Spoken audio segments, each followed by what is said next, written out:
Hello? You ready? Okay. This was the first meeting of Azimio Summit.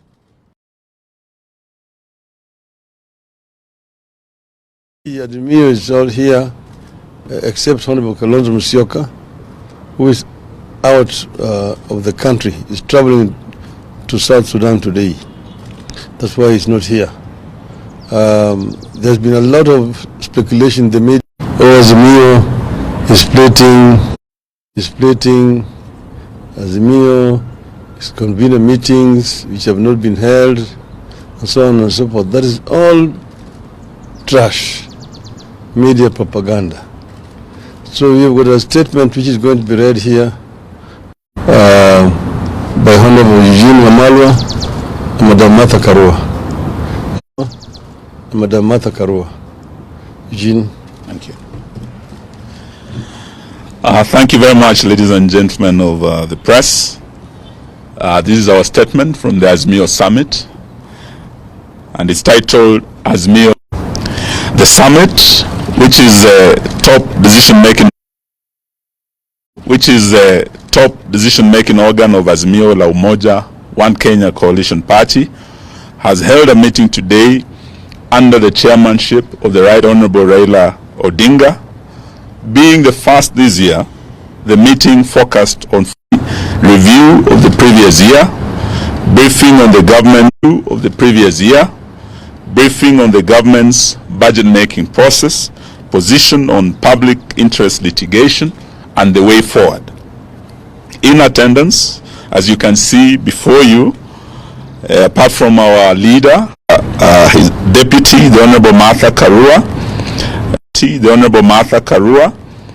yours truly, Honorable Mwangi Wairia, Honorable Wycliffe Oparanya, Honorable Peter Munya, Honorable Jeremiah Kioni, Honorable Nderitu Mreithi, Honorable Wajakoya, and Honorable Opio Wandae. Absent with apology was the Honorable Stephen Kalonzo Musyoka, who's currently in the Sudan for other engagements, but who spoke to our leader this morning and sent his apologies, and the meeting has gone on with his blessings, and his views have been incorporated in the resolutions that we'll be reading to you. Into deliberation, the summit resolved the following.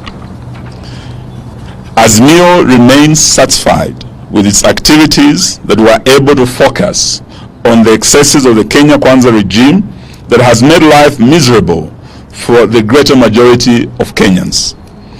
Steadfastness, the cost of living as a government-induced pain is understood to be a direct result of Ruto's policies and not only global environment or previous regime. So this is purely Ruto's failed, and it should not be blamed on any global environment or Uhuru Kenyatta's regime almost 2 years later. The coalition is satisfied with the work of standing up for Kenyans and commits to continue holding the regime to account and put blame where it belongs on areas like the ever-rising taxes, the deteriorating relationship with our neighbors, the rampant corruption in government, the tribalism in public service, the deterioration of the Kenya shilling, and general deterioration of our economy. And not the people of Kenya are to blame for these misfortunes, that have ended up hurting innocent Kenyans. Azimio deeply regrets the loss of lives during the peaceful protests, continues to hold the government responsible for these needless deaths in vain. The coalition has weathered several vigorous attempts by the Ruto administration to create disunity and splits in its ranks. Unity is an achievement the coalition will guard jealously to be able fighting for Kenyans as one united front. Because the coalition has been front, because the coalition has been able to stand up and stand together, Kenyans have regained their voice, their courage, and are standing up to the bullies in this regime. Kenyans standing up in very remote parts of the country to tell off the government on its lies, and its insensitivity to the people. We encourage Kenyans to continue manifesting courage and call out this regime. We will stand with all Kenyans expressing such determination to take back our country. The coalition is happy, our country. The coalition is happy and proud of the performance of its members of parliament and on all critical national issues. When it has mattered, even where the members have been outnumbered, they have expressed them on such issues as the Finance Act 2023, and Kenyans will remember that there were 88 loyal members of Azimio who stood with them, and there are 176 who voted yes, and that is why they are suffering today. Kenyans will also of Azimio legislators on the housing levy, on the deployment of the deployment of the police to Haiti, and the general state of the economy. Over time, we have been vindicated. May I now invite my senior, the Honorable Martha Karua, to read the rest of the statement. Thank you very much. The summit had a robust discussion on strengthening Azimio and its constituent parties. The coalition partners have been able to agree on fundamental strategies and we agreed that the coalition is only as strong as its constituent parties. The summit therefore reaffirmed its commitment to the renewal and strengthening of all the constituent parties through various activities, including members' recruitment drives, delegates conferences, PGs, and NEC meetings. All constituent parties have committed to pursuing a course that addresses the challenges the country is going through, and that also help to advance and defend the gains of democracy. Azimio remains one and is here to stay, committed to shared values that include public participation, good governance, respect for the Constitution and rule of law, social justice, and non-discrimination. On public litigation, the summit that the cases coming up under public interest litigation address fundamental concerns in which Kenyans feel overlooked, mistreated, and ignored by a regime steeped in impunity. Some of the cases include the Jubilee Party case and the ruling by the Speaker of the National Assembly forming multiple parliamentary groups within this particular political party. This is a real threat to the foundations of our attempts to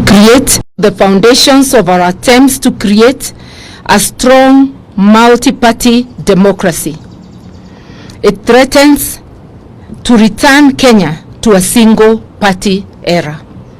The housing levy is a threat to livelihoods. The plan to unilaterally sell public assets without the participation of the owners, who are the people of Kenya. We will stand in solidarity with the petitioners in the public interest litigation cases on these issues. Azimio stands for the rule of law, and supports the need for an independent and professional judiciary. Subsequently, we demand that the Kenya Kwanza regime must keep its hands off the judiciary. We take note expressed by the United States government for the Ruto regime to appeal against the ruling on the deployment of police to Haiti. It is our hope this shall respect the independence of the judiciary and that foreign interests of the judiciary and that foreign interests will keep off our national affairs. Azimio remains on the way forward. Azimio remains extremely disturbed by the worsening cost of living, the ever the collapsing national currency, the chaos in the education sector, the tribalism in public service, and the return of mega corruption. The summit has committed to seek other ways and means to press the regime to listen to the cries of the people.